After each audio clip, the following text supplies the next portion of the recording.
नमस्कार, स्वागत है एक बार फिर से आप सभी का मेरे YouTube channel Uttarakhand special by Pawan Bora में।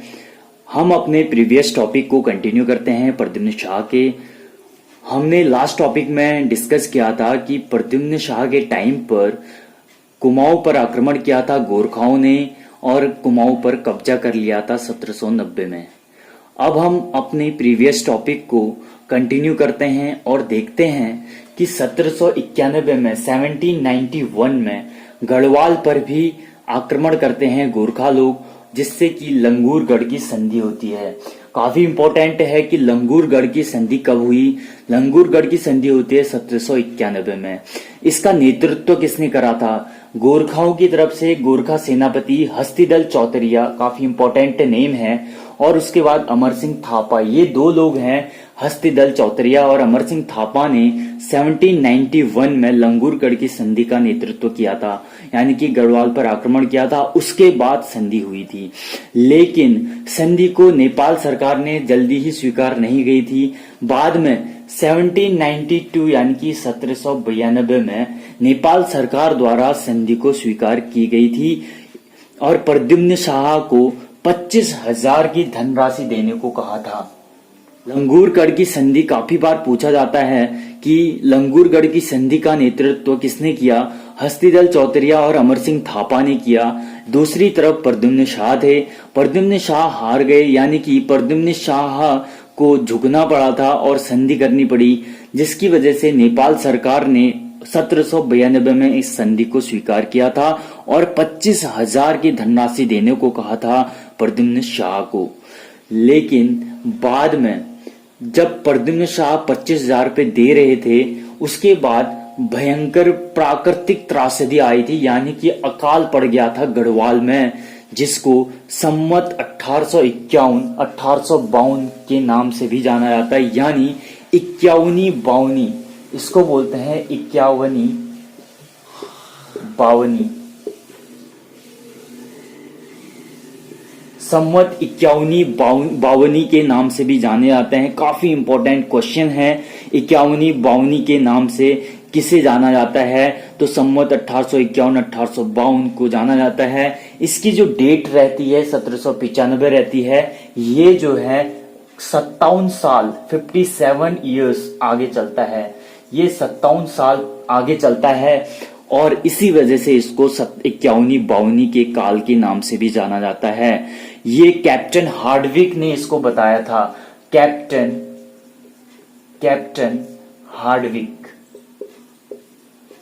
हार्डविक ने इसका जिक्र किया था 51वीं बावनी का। ध्यान रखना, ये काफी इंपॉर्टेंट क्वेश्चन है और काफी बार पूछा गया है कि 51वीं बावनी का काल किसे कहा गया है। तो कैप्टन हार्डविक ने इसको बताया था, इस संवत 1851-1852। 8 सितंबर 1803 यानी कि 1803 में उसके बाद भूकंप आया 9 इंटेंसिटी का, यानी कि 9 तीव्रता का भूकंप आया, जो कि काफी बड़ा भूकंप था, काफी ज्यादा बहुत तेज का भूकंप था। और 20 से 25% जनसंख्या ही वहां रह गई थी, बाकी सब लोग मर गए थे। भूकंप की वजह से काफी मकान ढह गए, काफी बर्बादियां हुई, जिसकी वजह से काफी नुकसान हुआ और 20 से 25% लोग ही वहां पर जनसंख्या बची थी। ये भूकंप आया था 8 सितंबर 1803 को गढ़वाल में। ये भूकंप का जो केंद्र था मेन बाड़ाहाट में आया था, जोशीमठ में आया था, बद्रीनाथ में आया था और देवप्रयाग में आया था। ये 4 भूकंप के केंद्र थे जहां पर भूकंप के काफी झटके दिखाई दिए और काफी तगड़ा भूकंप यहाँ पर आया था। इन 4 के भूकंप के केंद्र थे, जगह थी। तो अकाल आया, उसके बाद भूकंप आया, जनसंख्या बहुत कम बची थी। तो अब गढ़वाल में काफी समस्याएं उत्पन्न हो गई थी। हर्षदेव जोशी, जो कि प्रद्युम्न शाह का आदमी था, खास आदमी, उन्होंने धोखा दे दिया प्रद्युम्न शाह को और फरवरी 1803 में दोबारा गोरखाओं को आमंत्रण यानी कि निमंत्रण दिया दोबारा आक्रमण करने के लिए गढ़वाल पर। तो गोरखा लोगों ने 1803 में दोबारा आक्रमण कर दिया गढ़वाल पर और बाड़ाहाट उत्तरकाशी में जब आक्रमण किया तो गोरखा विजय हुए। चमुआ और यानी चंबा टेहरी में भी उन्होंने, चंबा टेहरी में जब उन्होंने आक्रमण किया तो वहां पर उनकी विजय हुई गोरखाओं की। तो इस तरीके से हर्षदेव जोशी ने उनको काफी बड़ा धोखा दिया। जब ये हार गए थे तो उसके बाद आता है खुड़बुड़ा का युद्ध। काफी इंपॉर्टेंट डेट है, ये डेट बहुत बार पूछी जाती है कि खुड़बुड़ा का युद्ध जो हुआ था वो कब हुआ। खुड़बुड़ा का युद्ध 14 मई 1804 को हुआ था और ये जो खुड़बुड़ा है ये देहरादून में है।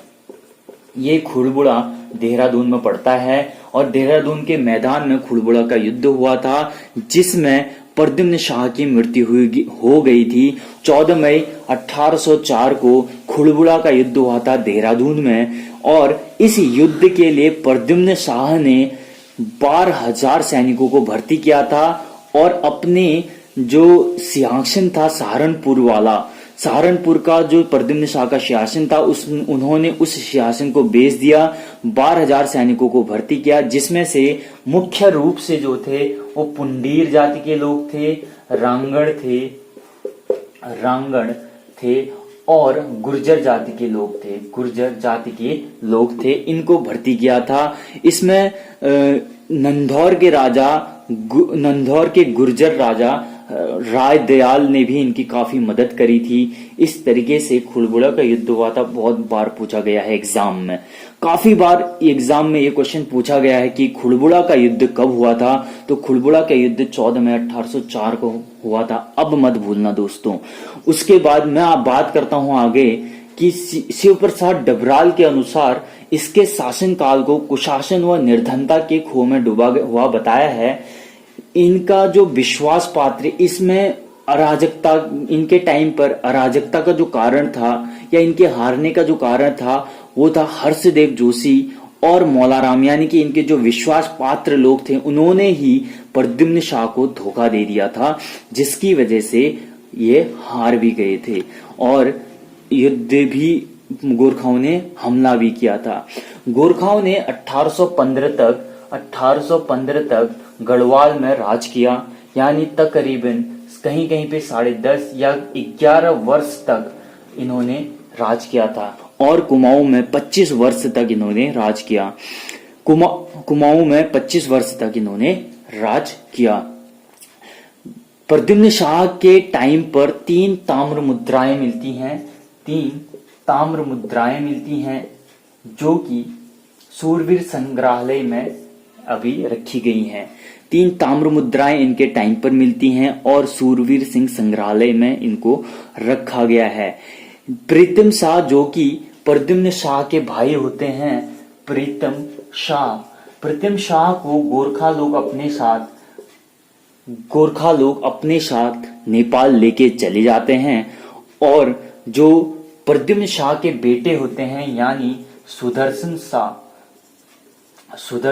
जो है हरिद्वार में एक जगह पड़ती है कनखल ज्वालापुर, वहां भाग जाते हैं और उनकी जो मुलाकात होती है वहां पर वो होती है कैप्टन हियरहंग हियरसी से।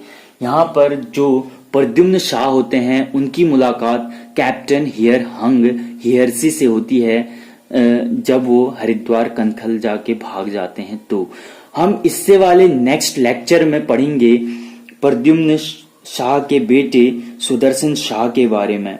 सुदर्शन शाह ने क्या क्या किया और क्या क्या उनके काल में हुआ, हमें नेक्स्ट लेक्चर में देखेंगे। मैं आपको बता दूं, प्रद्युम्न शाह जो हैं युद्ध में लड़ने वाले और युद्ध में मरने वाले पहले परमार वंश के राजा हैं। काफी इंपॉर्टेंट क्वेश्चन है ये वाला, आप इस क्वेश्चन को जरूर से याद रखिएगा। और परमार वंश के अंतिम राजा, पूरे उत्तराखंड के, संपूर्ण उत्तराखंड के राजा, पहले राजा और परमार वंश के अंतिम राजा भी प्रद्युम्न शाह ही हैं, क्योंकि इनके बाद परमार वंश खत्म हो जाता है और गोरखाओं का अधिकार स्थापित हो जाता है। अब इसके बाद टिहरी रियासत आती है जो कि सुदर्शन शाह के बाद आएगी। टिहरी रियासत हम देखेंगे नेक्स्ट लेक्चर में सुदर्शन शाह के बारे में। तो मिलते हैं जल्दी ही एक नए टॉपिक के साथ। धन्यवाद, नमस्कार।